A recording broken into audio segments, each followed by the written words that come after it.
Hi, this is Andrew, and this is Keen On, the daily now.tv chat show with some of the world's leading thinkers and writers.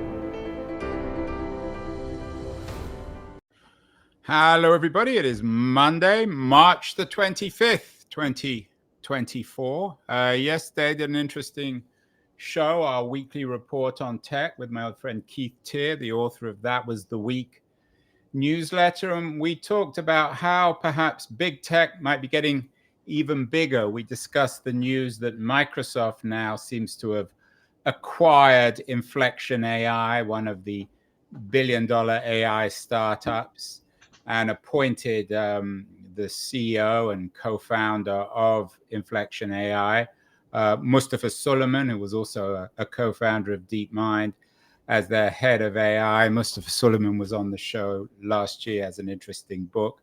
A lot of people are talking about how big tech is winning the AI talent war. The Financial Times has a piece on this. And it perhaps suggests, and Keith and I talked about this yesterday, that the old startup world no longer exists, that big tech is no different from big pharma or the large armament industry or biotech. And that the idea of a couple of guys in a garage, a la Sergey Brin and Larry Page, is no longer realistic. One man who's given a great deal of thought to that is a professor of business in New Orleans at Tulane University, the Freeman School of Business, Rob Lalka. He was a State Department guy, and now he teaches the practice of innovation. And he has a new book out. It's out next month, The Venture Alchemists, How Big Tech Turned Profits into Power. And he spent a lot of time thinking about startup culture, particularly in Silicon Valley. He's joining us from New Orleans, where I was at the weekend. Rob, what do you make of this thesis that the startup days of big tech no longer really exist, that there won't be any real Googles of the future because the Googles and the Microsofts and the Apples are essentially now so dominant that there won't be a new round of startups? Well, Andrew, thanks for having me on. I do think that one of the real concerns is that these large companies, these conglomerates, they are not startups. We think of them as fast-moving, innovative companies, but they are the corporate behemoths of our day. And when I think about why does that matter, well, it's because if we don't take the time to understand their startup days and what their original intentions were, which is what my book does, we may not fully understand what they've become. And my book argues that we see them as these scrappy little startups that are just trying to solve problems, when in reality, they're large conglomerates that have captured power. And that's not just power in the corporate world, in the marketplace, it's also power in politics. And so I'm looking forward to talking about the book, because it really has been quite a journey in terms of researching this stuff and trying to delve into what it means for us. But surely, Rob, in the beginning, and use an example, Google, the couple of grad students at Stanford who co-founded Google, Brin and Page, they weren't thinking of their company as a corporate behemoth. They were classic startup guys. They didn't even know they were doing a startup. The original Google project was something they did in graduate school. So I don't quite understand your thesis. And the same can be true, I guess, of Steve Jobs and Steve Wozniak at Apple, and many other of the founders in Silicon Valley. Yeah, that's right. I mean, so chapter 2, I go into the founding story of, before it was Alphabet, it was Google. Before it was Google, it was Backrub. And the question is, what were Sergey and Larry thinking? What were they talking about when they were at Stanford? And if you go back and read their original Stanford thesis, it's eye-opening, because these folks were anti-corporate. I mean, they were literally writing about the insidious business that Yahoo was undertaking. The black art was another phrase they used, of corporate deception. And they wanted to move search back to the academic realm. They wanted to, and they're decrying the fact that there are so many .coms compared to so many .edus at that stage of the development of the internet. And when we start to understand what their original intention was, and then what got changed over time, I mean, these guys are centibillionaires now, $100 billion each to their names. But early on, they were warning about corporate deception and saying that there should never be advertisements alongside of organic search results because that would be evil. And what you learn is that that's where the "don't be evil" motto comes from, because they realized they couldn't possibly do good if they were, giving you results that were the corporate interests, not necessarily what the organic results would be. And so they committed themselves to at least not be evil, rather than trying to advance the truth and pursue that as a independent good in and of itself. And so you go to those origin stories, you learn a lot from who these people were and what their intentions were, at least. But this observation has been made, Rob, many times before. I mean, they were a couple of idealists, everyone knew they were, and then they hit the reality of venture capital and the reality of making a profit as a startup. What is your point? Did they become evil themselves? I'm not clear on your argument. No, I wouldn't judge them as that. My point is more that it's important to remember where they came from and sort of shed light on who they once were, and just be curious about it. I mean, I think we've, at least for me, many of my students have forgotten or never knew the stories of the early version of Google or the early version of Facebook at FaceMash or any of these others. And so I think the real question is, if we go and learn from these folks when they were just normal students, kids who were trying to figure this stuff out, what lessons does that lead us to? Sort of what new conclusions could we come to about what sort of businesses we should be building today, especially in an era of AI, as you had mentioned earlier. And so I'm not trying to judge anybody. I do think the more important thing is really trying to understand where they came from and where they're going. I mean, the Google guys literally didn't have a company when they got the first check, $100,000 check made out to Google Inc. And instead of going to the bank, setting up an account, and depositing that check, they went to Burning Man instead. And that was actually the first Google Doodle, was the Burning Man. Burning Man, who was sort of the background of Google, as an out-of-office message to say, hey, we're not going to be fixing any problems that arise with this platform in the next week because we're off at Burning Man. And so that's what the book tries to accomplish in the early chapters, is really retelling those early stories. So I go through Facebook, Google, Uber. I really try. I knew, I know some of these people. I certainly knew Travis Kalanick early on. He was always rather hard-headed. I don't see there being much in common between Travis Kalanick and Sergey Brin or Larry Page, who were idealists. Mm-hmm. And then, of course, there's Zuckerberg, who perhaps once was an idealist in terms of networking the world. Now he seems increasingly hard-headed.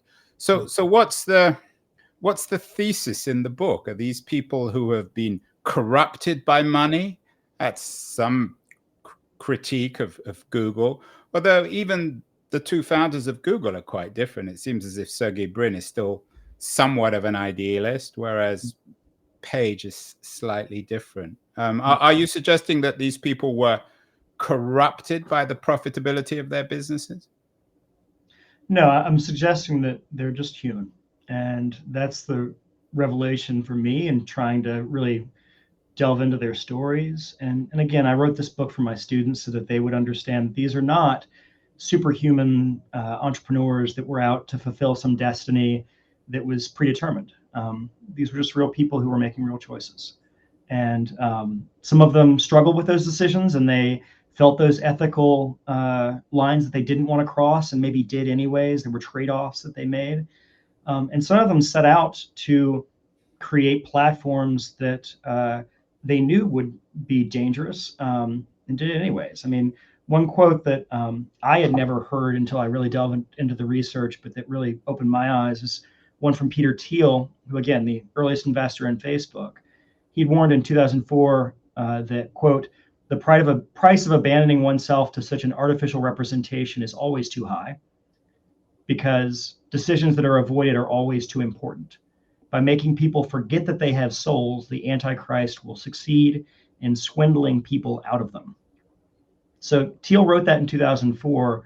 I hadn't seen it quoted anywhere else until I delved into this research and was studying this stuff myself. And that made me pause and say, wow, this is what he's thinking in 2004, while Mark Zuckerberg is creating a platform that literally is built to encourage judgment as entertainment. It's pretty surprising. And so that's what I hope. Thiel, of course, was one of the co-founders of PayPal, and there was a so-called PayPal mafia. Elon Musk, Reid Hoffman in particular, others. It doesn't seem as though, I mean, Thiel is an intellectual, conservative intellectual, is not much liked by progressives. Hoffman is a progressive and one of the big funders of the Democratic Party. And Musk is just Musk. Can one really make generalizations about Musk, Thiel, and Hoffman? No, I don't think you can make generalizations, but I think you can garner really interesting insights if you delve deeply in their stories. And that's what I hope to do with the book. And so, I mean, this is a deeply researched book. I have over 1,900 citations, and I've gone in deep on not only the documents that are public, like Peter Thiel and David Sachs wrote a book called The Diversity Myth in 1995, where they're criticizing Stanford for, frankly, a number of the controversies that still continue today about what should be taught and what should be allowed to be said, and what should not, what should be censored. I mean, this is a lot of what they were discussing in even 95 in that book, which again is publicly known. But then I also went to the Stanford archives and went in pretty deep to try and understand who these people were, what they were thinking. I went through all of the early Stanford Review, which was the paper that they had founded as sort of an alternative to the Stanford Daily. And I looked at what others at Stanford were saying in the Stanford Daily at that same time. It's pretty eye-opening. I mean, if you're thinking about cancel culture and whether that is actually a full force in the world, the things these people were saying back in the late 80s, early 90s. Yeah, but again, Rob, I'm not entirely clear what you're saying. Peter Thiel and Sachs wrote Diversity Myth. They were always conservatives at Stanford. But Hoffman was on the other side. I mean, not all startup entrepreneurs are hardcore free market conservatives like Thiel and Sachs, are they? No, that's not the generalization that I would make. What I would say is that it's interesting to me. I'm sort of curious about the fact that Thiel and Sachs and the Diversity Myth criticize a church group for protesting apartheid in South Africa. They defend someone who ends up admitting to raping somebody. His name was Stuart Thomas, who was 23 years old, and he ended up raping a freshman at Stanford. And, you know, that is fully documented. It's in the Stanford Daily News, and it's fully documented from the Diversity Myth. I mean, these are people that you would think would be quote unquote canceled based upon what happens in terms of the way that the world works. But these are people who have gained power and sat on boards and been very pretty influential in the world. And so I think the point is not to generalize. The point is to deeply understand what happens when we live in a world where that sort of power can be gained and wielded. And especially when you think about what it means in terms of the way that the rest of the world plays out in terms of big tech. And so that's my hope, is that I really do want to shed light on the real history that is here, and do that in a way, like I said, that's deeply researched, and hopefully, start some conversations. I don't have all the answers by far. I have a few questions and a lot of interesting insights, I hope. You said you wrote your book for your students at the business school, but what does the example of Sachs and Thiel's Diversity Myth tell them? I mean, they're all training to be business people. Are you suggesting to them that they don't support rapists? I mean, it seems a little odd that most startup entrepreneurs, for better or worse, don't share the politics of Thiel and Sachs. No, I think the more important questions that are raised are, what do you learn from what these people were doing and saying. I mean, I think there is a connection to be made from the fact that with PayPal, that they were able to figure out fraud and sort of detection of outlier behavior, because they were the outliers on Stanford's more liberal campus. And that was part of what was informing the way that they were thinking. And so that's not only the case with Thiel and Sachs, but it's also with Keith Rabois, who becomes the lead for community outreach at PayPal after he yells anti-gay slurs and is there's an entire sort of campus controversy that happens around that. And again, that's in the diversity myth, the book, but it's also, you have the provost at the time, who was Condoleezza Rice, speaking out against him in that moment. And so I think knowing those histories more fully, it's not only really interesting, and it sort of is worth spending the time with to know who these people were and what they were saying and doing. It's also important for us to, in an era where we feel like everything is seen and known, to know that these stories haven't all been told in a full way. And then also when you think about not only PayPal with the fraud detection and the outlier behavior, but you think about many of these same folks were involved with Palantir. And so Palantir, again, was a company that Thiel had started that was all about finding outlier behavior in data. And then you think about the way that that's used, where my argument is that outliers can be organizers. They realize that people who say extreme things or do extreme things can actually become organizers. And knowing that is part of what Palantir is all about in terms of finding gangs and cartels and terrorist cells. All of that is what Palantir is so powerful at doing. I argue that part of that comes from who these people were, what they were saying and doing, that goes back to the 80s and 90s.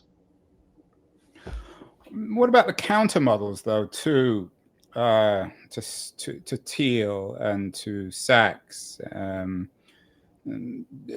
Craig Newmark, for example, who's funded a lot of progressive initiatives, the founder, of course, of Craigslist, or as I said, Reid Hoffman, or many others in Silicon Valley who have been increasingly supportive of progressive movements. Are you saying in the book, in terms of your research, that big tech is reactionary? Is that the conclusion you've drawn from your research? No, not at all. I would say that the big tech has gained power. And when we think of big tech, we often think of the money they've made. We think of venture capitalists, and we focus on the capital, the money that they have, and the way that they've profited. And we often sort of glamorize it. We think of them as people who've been on this odyssey out to fulfill some destiny, this hero's myth. And it's not about the adventure. It's not even about the capital. For me, it's also about the power they've gained and wielded. And that's both sides. I mean, that is both Democrats and Republicans. It's conservatives and liberals that are all involved with this. Look no further than David Plouffe, who was Obama's campaign manager and then worked at the White House and then went off to go work at Uber and was helping them to strike a deal with the Saudis. And so I think you look at these stories, and it doesn't take long to realize that these people are wielding power, and it's not a left or right. It's not a partisan discussion. It's often a conversation more about how power gets wielded in America. And what about the thesis many people have put forward that many of these tech entrepreneurs, Gates is the best example, spent half their life making money and then half their life giving their money away? Another one who comes to mind is Pierre Omidyar, who was one of the co-founders of eBay, made a lot of money at eBay and then put a lot of money into progressive journalism. Of course, Gates is iconic as a philanthropist. Is this a positive model you want to teach to your students? If someone came to your office hours and said, I want to be like Bill Gates, I want to spend half my life making massive amounts of money and then half my life giving it away, how would you respond? And what does your book suggest about those kinds of examples? Sure. I think that the most interesting part of that question is around, are you trying to gain money to then wield power? Or are you trying to gain money to then gain power to then protect your money and your prestige? And I don't have an easy answer for that for any of my students. I want them to live the life that's most fulfilling to them and most purposeful to them. But I think it is important for all of us as Americans to understand that that this is what is happening in American democracy. And so, going back to Thiel, I think it's important for people to realize how much he funded J.D. Vance's campaign, Blake Masters' campaign, and how important he's been for both of their careers. And I trace that in the book. I mean, I trace the ways, especially in Vance's career, that he supported someone who was so anti-Trump and who literally made his name.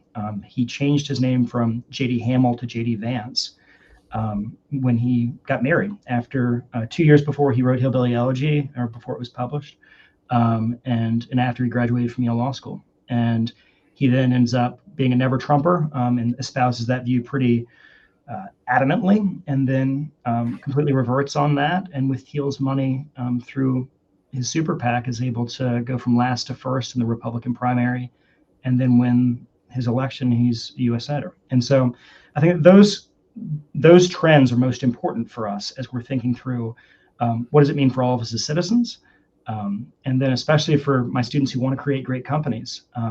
That's what matters in terms of knowing what you're up against in terms of trying to build a company that's able to compete in this environment. We're speaking with Rob Lalka, the author of the Venture Alchemists. It's out next week. Interesting new book. Thesis on power and profitability, how big tech turned profits into power. I want to remind everyone, when it comes to profits and power, keen on, thanks Liberties, a quarterly journal of culture and politics, for allowing us to have such great guests as Rob Lalka on the show. I'm going to run a short feature on Liberties, and then we'll be back with Rob to talk more about profits and power in Silicon Valley after the break. So don't go away, anyone. News, the noise, there is nuance, insight. Liberties is not just a journal of ideas. It's a meteor of intelligent substance. It's the place to be for engaged citizens. Politics, opinion, substance. Liberties is a triumph for freedom of thought. A quarterly of urgency, of cultural exploration, of intellectual delight, of immaculate prose. It's invaluable. Subscribe now or find Liberties at your favorite bookseller. And you can subscribe to Liberties at libertiesjournal.com. We're speaking with Rob Lalka, the author of The Venture Alchemists. So, Rob, before the break, we were talking, or you were talking about Peter Thiel helping J.D. Vance get into Congress, maybe even one day become president. Isn't that the American model, though? You make a lot of money, for better or worse, and then you choose to pursue your own power, ideological agenda, or just general enjoyment by investing in politics. It's not necessarily a right-wing thing. As I said, Reid Hoffman, who was Thiel, one of Thiel's colleagues at PayPal, very close friends. They were at Stanford together. He's a major funder of the Democratic Party. So what's the difference between Hoffman and Thiel? And isn't the American way making lots of money and then investing in the public sphere? Isn't the Thiel model, personally, I'm not a great fan of his politics, but isn't that a better model than the Larry Ellison model, the Oracle founder, of just spending money on yachts and young wives? I mean, I think the best model in America is actually what matters to all of us as citizens, and having a fair say in our democracy that isn't overruled by oligarchs. And I worry about the future of American democracy, especially in an era where, in one of the lines that I use in the book, is that we're in a time where the average American is dying sooner while the richest amongst us try to live forever. And I worry about where we are focusing our time, which is in this sort of warring tribes mentality that you're espousing there. It is scary to me. It's Democrat versus Republican, an election year, it's going to get worse. In the book, one of the lines I use, it feels like twin Cains trying to always murder each other. And I think we miss the point, which is that this isn't about liberal or conservative. This isn't about Democrat or Republican. This isn't about Hoffman or Thiel.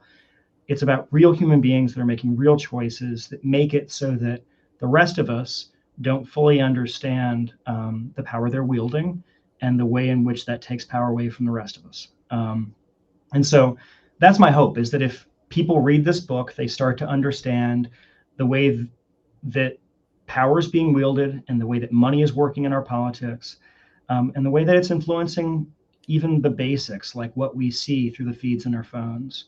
And that hopefully will encourage more of a lowercase d democratic dialogue that happens in a way that's very much in person and old school, in town halls and knocking on doors and all of the other good stuff that makes democracy great.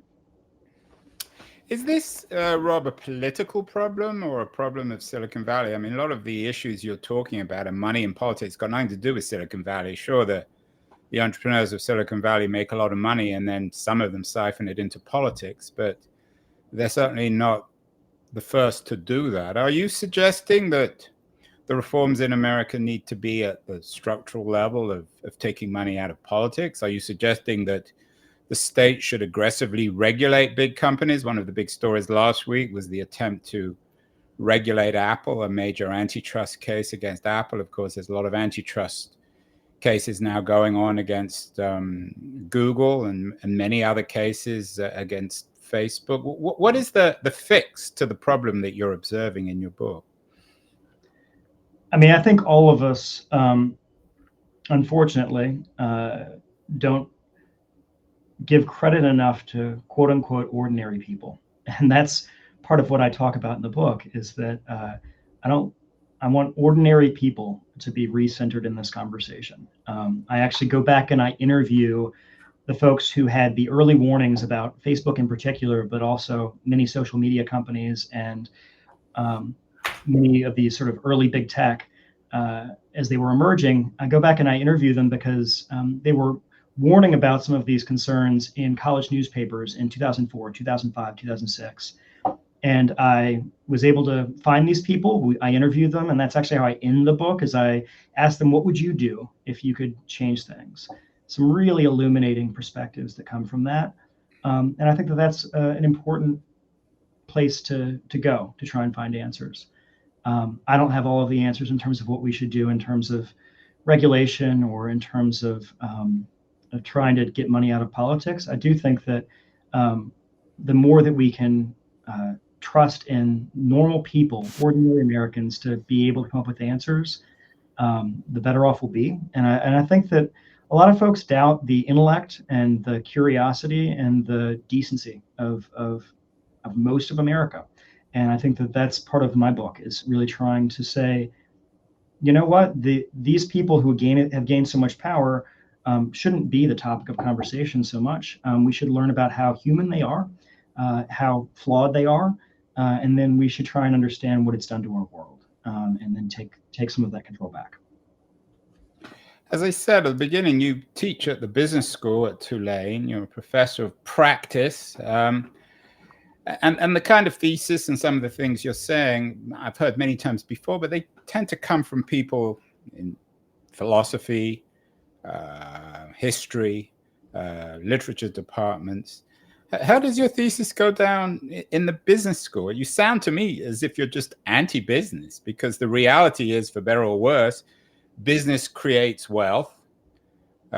Business creates the very profitability that you seem to have such contempt for in some ways. Where's the business school angle here, Rob? Now, contempt's the wrong word. I would say curiosity. Really, it's just an interesting thing to observe. And very much the tone of the book is I'm hoping to shed more light than heat. And that's very much the tone I take, is I raise questions. And I think it's important to raise questions about the role of business in society. I'm very pro-technology. I'm very pro-business. And I think we can just do it better in a way in which we approach some of these questions in ways that more people understand them and more people have agency. And so, for instance, one of the topics I bring up is when you think about how many times people read terms of service agreements that they have no idea what they're signing up for. We're essentially data illiterate. We don't understand what we're signing up for and what it means for all of us. If ordinary people actually understood how valuable data was and had more agency in that, I think that's a profound thought. I think it's a profound way for us each to consider what not only free enterprise would look like and free markets would look like, where big tech maybe had less control and ordinary people had more control. We might actually be able to talk about free and fair markets, free and fair enterprise, adding fairness back into that. And that's very American. I mean, it's not liberty for all, it's liberty and justice for all. And when we think about the future of what this country needs to be, I do think that bringing fairness and justice back into the conversation is well worth doing. You're talking to me from New Orleans. I'm in San Francisco on the edge of Silicon Valley, where, of course, much of the wealth and power is concentrated. You've done some thinking and work, writing on innovation in Louisiana, in New Orleans. Is that one of the problems? You also wrote an interesting piece in Fortune on opportunity zones. Is one of the fixes to the problems you're observing distributing wealth and power more equally throughout the 50 states, and rather than just concentrating it mostly in Northern California? Yeah, I mean, I in the opening of the book, I actually begin with my acknowledgments because I think it helps to sort of set the stage for what this book is all about. One of the things I acknowledge is I think that New Orleans is the only place I could have written this book. And part of that's because New Orleans is a place that does ask questions. We're curious people. We are, in general, pretty creative and pretty collaborative, and we care about those around us. We care about community here. And if you visit New Orleans, it's easy to understand what that means for what this place is all about. And so, I do think that New Orleans has played a particular role in how I wrote this book and how I approached the research. But I also do think that there's something to be said for the fact that, Silicon Valley, and then even the role that Silicon Valley has played in influencing the way that decisions are made in Washington, D.C., I think it's important for us all to understand because it influences the way that all of our lives are lived here in America, not just in those two particular places. And so my hope is that more people will read this book and become curious about these stories and delve in deep. And that doesn't mean just reading the book itself. It may mean looking at the endnotes and saying, wow, I want to go learn more about that particular story. And that's part of why I published with Columbia University Press, is so this book would be peer reviewed. It would go through their full editorial review process. It would be deeply researched. And then you would have all of those endnotes to be able to delve in more deeply. Final question, Rob. You've mentioned, and I'm quoting you here, ordinary people. These are the people you want to have, I guess, power or more influence. I'm not entirely sure what an ordinary person is, but are you suggesting that ordinary people should or shouldn't become entrepreneurs? Because after all, the only way to fight power is with power. The only way to challenge the massive profitability of companies like Google and Facebook is through equally profitable companies. Is one of the arguments in your book is, and again, I'm a little uncomfortable with this term, but you're the one who used it, ordinary people. Should ordinary people go to business school and become entrepreneurs? Yeah, every time I use the word ordinary, it's meant in a way that's to uplift. And I actually do call out the people who use phrases like J.D. Vance did of quote unquote underclass, which is what he referred to people who were supporting Donald Trump in 2016 when he was writing about them. I think terms like that are really detrimental and really condescending.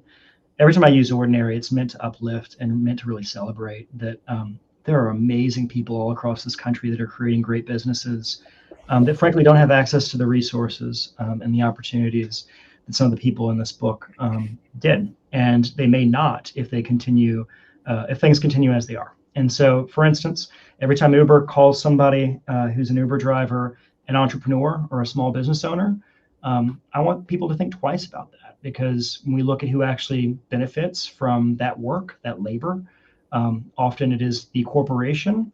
And one of the largest shareholders there, of course, is the Saudis, as I mentioned earlier, because of the deal that was struck by David Plouffe. And so I think understanding that more thoroughly and really questioning that, that's what this book is all about. It really is trying to understand what has happened through big tech's capture of so much wealth and power, and then what does it mean for the rest of us?